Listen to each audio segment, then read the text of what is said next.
Dana Crysler-Crombach, and I am actually here to talk about the past, all of the things that we kind of hang on to that maybe kind of hurt us in the future because we can't let go of things. And all these things kind of get in our heads and we don't have any room for the good stuff.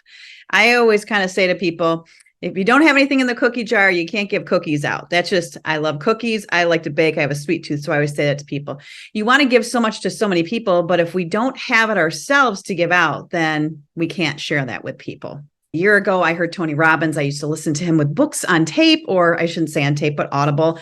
And I'd walk and I just saw an email one day and here I was. I'm like, you know what? I'm just going to join. I love Tony. Let's see what he has to say. And that's where I met so many people. I mean, I wouldn't be here today if I hadn't taken that step or taken that chance. You know, we have so much fear of maybe the things we learned as children because of everybody that kind of bombarded us with the way that they thought we should be or the way that they thought we should act, or the decisions that were made for us. And it kind of, you know, those obstacles kind of make you flub dub a little bit in your life, you know, because you're scared and you're second guessing yourself because maybe you don't have that confidence yet.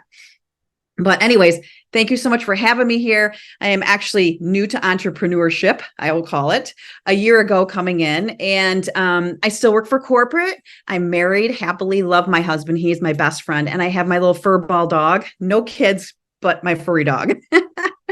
But anyways, I just wanted to talk about the scars from the past. The problem is a lot of us carry so many things, you know, emotional, sexual, so many different abuse, you know, issues with our past that it's hard to get past it.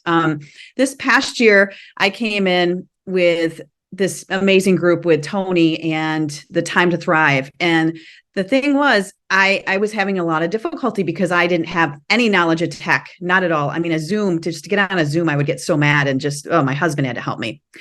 But when I started to get into things a little bit more and get into classes and meet people, then my dad started getting sick. And I wanted to spend some time with him. In doing that, I was in kind of a situation of being around some family members that were very negative and very mean.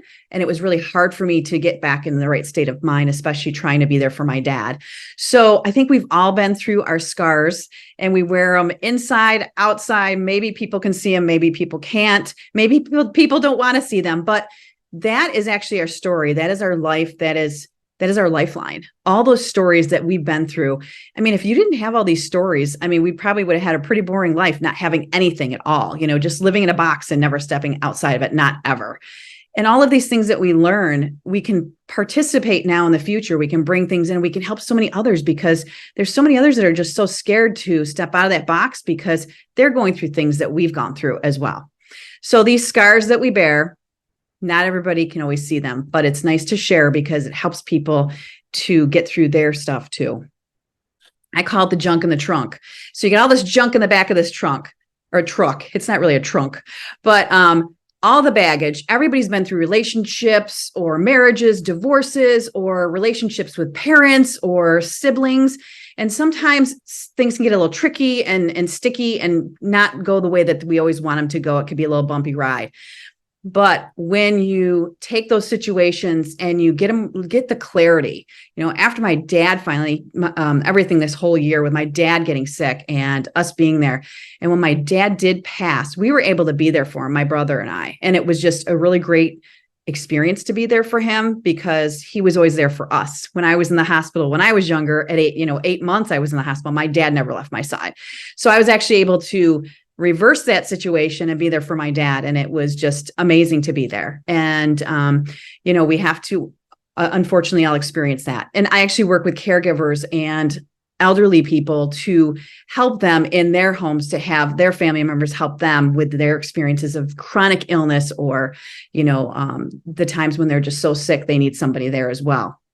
But all the old baggage we carry in, we have to somehow sift through the rubble and we have to learn what's bad, get rid of it and get the new stuff in because it's like a parking lot. I mean, if you can only fit so many cars in that parking lot, You cannot put more cars in that parking lot if it's completely full. So you have to get rid of all that stuff kind of in your head and put new stuff in and learn. And you get that motivation and momentum going by that positivity and being around people that are going to help you with that. And if we have to have specialists or somebody to help us through that, with all the different abuse or the things that we've been through, then that's a great thing to do, is just reach out to get healed, reorganize everything, get that clarity, and recalibrate our mindset. We all have the boogeyman sometimes in our closet, under our beds when we're kids, because maybe we watched something like me, Jaws. I was terrified of the water when I was a little kid. I could not close my eyes when I was underwater because I was so scared something was going to get me. But the fear from the past, all these little things that we saw or we learned or we were a part of, that is our strength now. I didn't see that back then. I didn't see it for a long time, but now we can step out. We can look at our mindset and say, oh my gosh, this is actually my strength. This is my story. And I'm going to grow from this. And I'm going to help others because I'm learning, and I can help others, and I can learn more by helping others as well. All of us were first timers at something we were all nervous about. Do you remember riding a bike for the first time or having your first kid? There's so many people out there that experience, it's terrifying having that first kid. You don't know what to do, but then the second one comes along and there's no problem. Going to a new job for the first time. Or do you remember giving a speech in high school or college? Oh my gosh, I dreaded it. I was terrified. I could never have done this years ago, but it's those things that, we get through that help us, that we go through. Just learn from your scars, learn from your stories, reach out and help others to get to where they need to be. I always picture my friends. It's just a weird picture, I know, but I always picture people on the staircase with me, and their staircase is huge and I'm like really tiny, and somebody's reaching over the end or the edge and helping me up. And then I'm reaching over and helping somebody else up. On every different level, we're going to have different experiences that we get through, but having people around us and helping each other, it's just that experience. It's just, there's nothing like it. You're going to learn as you go, but you're also helping people, that don't know because they haven't been there yet either. Life is a journey, twists and turns. Sometimes we plateau and we're sitting there and we're not moving our wheels, but there's always that, maybe you can see the lighthouse or you can see the light at the end of the tunnel. And it's like, okay, cool, this is going to be easy, but not always. You take a step and then it's a little bit, slippery, or it's a little bit tricky, and we have to get through that. But again, knowing that what you've achieved in your past, what you've done with your past and how you've gotten through it, you can say, this is possible. This is doable. I've done this stuff before.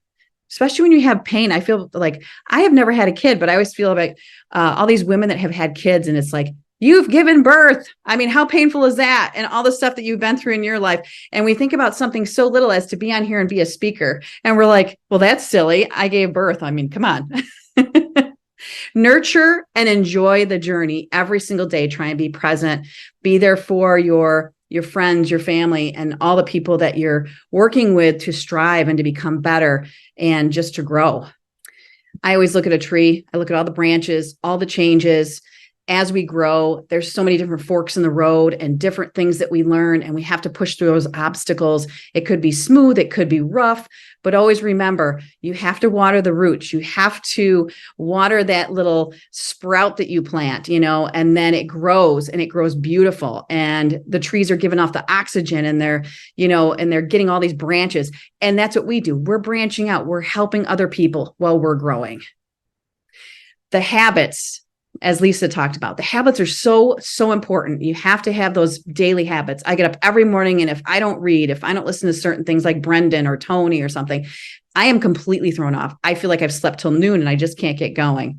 But get involved with podcasts, read, and see who you can model things after, because I think that's important too. And that's just kind of about this stuff here. Podcasts, surround yourself with people that are like-minded, and you will take up like a rocket ship. And, the path is not always perfect, but it's perfect for us because we're all different. We're all unique. And that is your path, and that's your journey. We just have to enjoy it. This is my cookies. If I don't have any cookies in the cookie jar, how am I supposed to share with others or help others? Be mindful physically, mentally, and emotionally. And don't dwell. The dwelling space in your head just makes you just slow down It's negative, it's bad, and it makes you sit there and you can't move on. It's like sludge, and it's really hard. After my dad passed, I had the hardest time coming back to being an entrepreneur and surrounding myself with people. And thank goodness for so many people in this group that were there to help me, because I could not be here today if it wasn't for them encouraging me and saying, what do you need? And helping me with the technology to learn something new to help keep me moving. Empower yourself and your life. Retrain your brain and utilize your past scars for your future success. Reach out, get help, reach out in a group and help each other lead. Some days you'll lead, some days you'll follow, but you're all going to be in that group and you're all going to be helping each other. Life is very short, but enjoy the ride. Thank you guys so much. I really appreciate you guys.